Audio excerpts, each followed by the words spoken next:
Hello दोस्तों। तो आज मैं यहाँ पर आपको जावा के अंदर एक कंप्लीट प्रोजेक्ट जो है बना के दिखाऊंगा कि कैसे जो है आप जावा का यूज़ करते हुए एक शानदार एक ब्यूटीफुल सा प्रोजेक्ट जो है तैयार कर सकते हो। तो यहाँ से मैं बेसिक से लेकर एडवांस तक सारे कॉन्सेप्ट जो है इसी एक प्रोजेक्ट में जो है आपके सामने क्लियर करूँगा। तो चलिए सबसे पहले मैं आपको अपना प्रोजेक्ट दिखा देता हूँ कि प्रोजेक्ट होगा क्या। तो प्रोजेक्ट का नाम जो है एम्प्लॉय मैनेजमेंट सिस्टम है, ठीक है। तो आइए देखते हैं प्रोजेक्ट को। तो प्रोजेक्ट को जो है मैं नेटबीन्स पे ओपन कर रहा हूँ। आप इस प्रोजेक्ट को जो है नोटपैड प्लस प्लस या नोटपैड पे भी बना सकते हैं, ठीक है। क्योंकि इसमें मैंने ड्रैग एंड ड्रॉप बिल्कुल भी यूज़ नहीं किया है, क्योंकि अगर आपने जावा सीखी है तो मुझे नहीं लगता कि आपको ड्रैग एंड ड्रॉप यूज़ करना चाहिए, ठीक है। तो चलिए चलते हैं प्रोजेक्ट को देखते हैं। तो प्रोजेक्ट जो है मेरा यहाँ पे जो है इलेक्ट्रिसिटी नाम दिया है मैंने प्रोजेक्ट का। मेरा वैसे इस प्रोजेक्ट का जो अंदर फीचर्स हैं वो एम्प्लॉय मैनेजमेंट सिस्टम का जो है प्रोजेक्ट है, पर यहाँ पर नेम में गलती हो गई है, ठीक है। तो आप इसको जो है रीनेम कर सकते हैं जो है जैसा कि आपको करना हो, ठीक है। तो आप अपने हिसाब से प्रोजेक्ट का नाम दे दें। फिर प्रोजेक्ट के अंदर जैसे ही आप प्रोजेक्ट बनाएंगे तो उसके बाद जो है ये अंदर पैकेज है, ठीक है। ये मैं आपको बताऊंगा सब कुछ कि कैसे जो है आप ये क्रिएट कर सकते हैं। सबसे पहले मैं आपको प्रोजेक्ट दिखाने की कोशिश कर रहा हूँ, ठीक है। तो ये जो है मेरा पैकेज नेम एम्प्लॉय है, ठीक है। एम्प्लॉय मैनेजमेंट सिस्टम जो है मेरा प्रोजेक्ट है। तो यहाँ पे जो पैकेज का नेम है वो एम्प्लॉय है। तो ये जो है मेरे एम्प्लॉय पैकेज के अंदर क्लासेस हैं, ठीक है। तो आइए एक वन बाई वन जो है इन क्लासेस को देखते हैं, ठीक है। तो सबसे पहले जो है मेरी लॉगिन क्लास जो है यूज़ होती है, ठीक है। तो लॉगिन क्लास को जो है जैसे ही मैं इसको रन करूँगा प्रोजेक्ट को तो मेरा ये फर्स्ट पेज होगा, ठीक है। प्रोजेक्ट का ये मेरा फर्स्ट पेज है। तो ये जो है मैंने रन कर दी क्लास ऐड क्लास, ठीक है। तो ये जो है मेरे प्रोजेक्ट का फर्स्ट पेज है, जिसको कि आप होम पेज भी बोल सकते हो, ठीक है। तो यहाँ पर अगर यहाँ पे यूज़र नेम और पासवर्ड ये जो है मैंने डाटाबेस के साथ जो है कनेक्ट किया हुआ है, डाटाबेस कनेक्टिविटी की हुई है यूज़र नेम और पासवर्ड की। अगर यहाँ पर यूज़र नेम और पासवर्ड वो लिखा जाएगा जो कि डाटाबेस के टेबल के अंदर स्टोर है, तभी जो है यूज़र लॉगिन करके अगले पेज के ऊपर जो है जा सकता है, नहीं तो वो इसी पेज पे रहेगा, ठीक है। जैसे कि मैंने जैसे कि मैंने यहाँ पे मैंने कुछ भी नहीं भरा है, ठीक है। तो मैं जैसे लॉगिन करूँगा तो मेरे को जो है एक एरर मैसेज शो हो जाएगा, यूज़र नेम और पासवर्ड आर इनकरेक्ट, ठीक है। तो जब तक मैं अब अगर मैं कुछ भर भी दूँ इसके अंदर तब भी कुछ नहीं होगा। मेरे को जो है एक्यूरेट भरना पड़ेगा, ठीक है। तो एक्यूरेट क्या है? एक्यूरेट है मेरा, मैंने यूज़र नेम लिखा है विपिन, ठीक है। और मैंने पासवर्ड लिखा है कुमार, ठीक है। तो जैसे ही मैं इसको ये जो है मैंने डाटाबेस के अंदर लिखा हुआ है, जैसे ही मैं ये इसको लिखने के बाद लॉगिन पे क्लिक करूँगा तो ये देखिए आप जो है अगले फ्रेम के ऊपर रीडायरेक्ट हो चुके हैं, ठीक है। तो ऐसे जो है आपका प्रोजेक्ट जो है काम करेगा। तो आइए उस पेज को फिर से ओपन करते हैं। ओपन करने के लिए आपने दबानी है एफ शिफ्ट प्लस F6, ठीक है। तो जैसे ही आप ये दबा देंगे तो मेरा फिर से वो पेज ओपन हो गया। अब साइन अप के लिए जैसे कि अगर नया एम्प्लॉय जो है किसी कंपनी में जो है एंट्री करना चाहता है, ठीक है, तो उसको जो है अपनी कुछ स्पेसिफिक इन्फॉर्मेशन देनी पड़ती है, ठीक है। रिज्यूम के तौर पर जैसे कि रिज्यूम होता है, ठीक है। तो उसको देने के लिए जो है आप यहाँ पे उसको जो है अपनी इन्फॉर्मेशन भरनी पड़ेगी। तो इन्फॉर्मेशन भरने से पहले मैं आपको बता दूं कि ये जो पेज है ये जो है इसने जो है पूरी की पूरी लगभग ऑलमोस्ट सारी जावा को जो है इस पेज ने जो है इस पेज में मैंने जो है समेटने की कोशिश की है, ठीक है। जैसे कि आपने कंपोनेंट के बारे में सुना होगा जो कि AWT या स्विंग के कंपोनेंट होते हैं। तो उन सभी कंपोनेंट्स को जो है मैंने यहाँ पे यूज़ करने की कोशिश की है और लगभग सभी को यूज़ भी किया है, कुछ को छोड़कर, ठीक है। हालांकि मैं जेंडर या हॉबीज़ एड्रेस में भी जो है सिंपल टेक्स्ट फीस यूज़ कर सकता था, ठीक है। परंतु मेरा मकसद था आप लोगों को सारे के सारे कंपोनेंट को एक ही प्रोजेक्ट में समझाना, सारे के सारे जावा को, ठीक है। तो इसलिए मैंने इस प्रोजेक्ट में टेक्स्ट फील्ड भी यूज़ की हुई है। यहाँ पे मैंने स्विंग्स के कंपोनेंट्स यूज़ किए हुए हैं, AWT के नहीं स्विंग्स के, ठीक है। जैसा कि जिसने जावा पढ़ी है उसको पता है कि स्विंग्स के कंपोनेंट जो है AW के कंपोनेंट से ज़्यादा यूज़फुल होते हैं, ठीक है। तो यहाँ पे मैंने उसका जे बटन भी यूज़ किए हुए हैं स्विंग्स का, उसके मैंने चेक बॉक्स भी यूज़ किए हुए हैं, कि देखिए आपने ये मैंने टेक्स्ट एरिया भी यूज़ किया हुआ है और यहाँ पे मैंने कॉम्बो बॉक्स भी यूज़ किए हुए हैं, ठीक है। तो जैसे ही चलो अब मैं इन्फॉर्मेशन भरता हूँ, जैसे मैंने इन्फॉर्मेशन भर दी, मैंने राहुल इन्फॉर्मेशन भरी, राहुल, ठीक है। मेल, एज आ गई उसकी, ये जॉब पोस्ट आ गई उसकी, वर्कर, हॉबीज इसकी ये आ गई, ठीक है। फ़ोन नंबर आ गया उसका, ये फ़ोन नंबर आ गया। एड्रेस आ गया उसका, जैसे कुछ भी XYZ कुछ भी दे सकते हो, ठीक है, जो एड्रेस होगा आपका, ठीक है। एजुकेशन आ गई, जैसे उसने की है MBA क्लियर, ठीक है। डेट ऑफ बर्थ कुछ भी दे सकते हैं, ठीक है, ये आ गया डेट ऑफ बर्थ। और यहाँ पे उसने दे दिया अपना आधार कार्ड नंबर, ये आ गया आधार कार्ड नंबर। और जैसे ही मैं ऐड पे क्लिक करूँगा तो मैंने इस पेज को डाटाबेस के साथ प्रॉपरली कनेक्ट किया हुआ। जैसे मैं इस ऐड के पेज बटन पर क्लिक करूँगा तो ये मेरा सारा डाटा जो है डाटाबेस के टेबल्स के अंदर स्टोर हो जाएगा परमानेंट के लिए, ठीक है। जैसे मैं इस पे ऊपर ऐड करता हूँ तो आप देख सकते हैं डाटा इंसर्टेड सक्सेसफुली, मेरे को मैसेज आ गया है, तो इसके ऊपर मैंने ओके किया।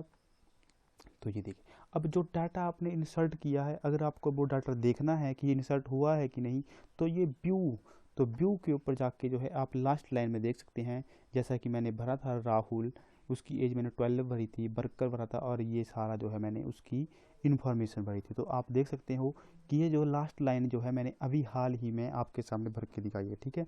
तो ये जो है सारा टेबल है, और ऊपर जो आप देख रहे हैं ये आप, मैंने जो है टेबल में कुछ दिखाने के लिए, ताकि टेबल कुछ बड़ा लगे, तो जो है इसको जल्दी जल्दी में मैंने जो है ये भर दिया है ऊपर, ठीक है। तो अब आते हैं अगले फीचर के ऊपर, ऐड आपने कर दिया, ठीक है। अब ऐड के बाद अगर आपको अपडेट करना है, अपडेट नहीं पहले रिमूव करते हैं, ठीक है। तो रिमूव करने के लिए आपको क्या चाहिए, तो रिमूव करने के लिए जैसे मेरे लास्ट रिकॉर्ड था मेरा ये रिकॉर्ड था, ये करना, तो आपको जो है ये आईडी याद रखनी है। तो इस आईडी के यूज़ करके हुए आप जो है कोई भी डाटा जो है इस टेबल से डिलीट कर सकते हैं। तो जैसे मेरे को 1029 का डाटा जो है डिलीट करना है, ठीक है। तो जैसे ही मैं रिमूव के, ये जो है मेरे आईडी मांग रहा है उसकी, ठीक है, तो मैंने लिख दिया यहाँ पर 1029। तो जैसे ही मैं अब ओके पर क्लिक करूँगा तो आपने ये जो है डाटाबेस के साथ कनेक्ट किया हुआ है, ठीक है। तो ये उस टेबल से, डाटाबेस से जो है यहाँ पे ओके करने से वो डाटा डिलीट हो जाएगा। तो ये देखिए डाटा डिलीटेड सक्सेसफुली, जैसा कि मैसेज आ गया। अगर मैं व्यू पे देखूंगा तो वो जो लास्ट रो थी वो फ्रेंड्स अब यहाँ पर नहीं रही है, 29 रो जो है अब यहाँ पर नहीं रही है, ठीक है।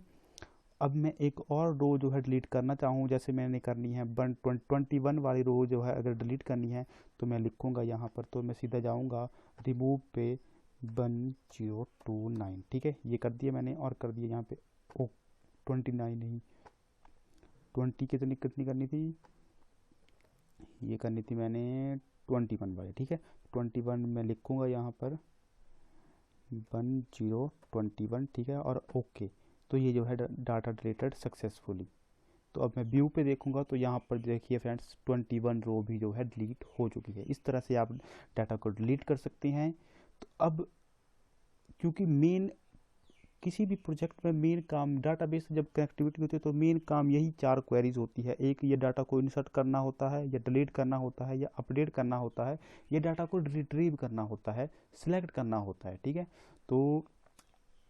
तो इन सभी में मैंने जो है ये चार जो है चारों की चारों क्वेरी जो MySQL की होती है, जो कि डाटाबेस से मतलब डाटाबेस के साथ कनेक्ट करते हुए हमें यूज़ करनी पड़ती है, वो सारी की सारी मैंने यहाँ पे यूज़ कर दिया है। तो मैंने डाटाबेस का कॉन्सेप्ट भी और जावा का कॉन्सेप्ट प्रॉपर्ली आपको जो है एक ही प्रोजेक्ट में समझाने की कोशिश की है। अब अपडेट, तो अपडेट के लिए भी सबसे बड़ी बात यह है कि आपको जो है अपडेट के लिए, जैसे किसी आपको जो है रो को डिलीट करना है किसी, जैसे मैं बताता हूँ आपको,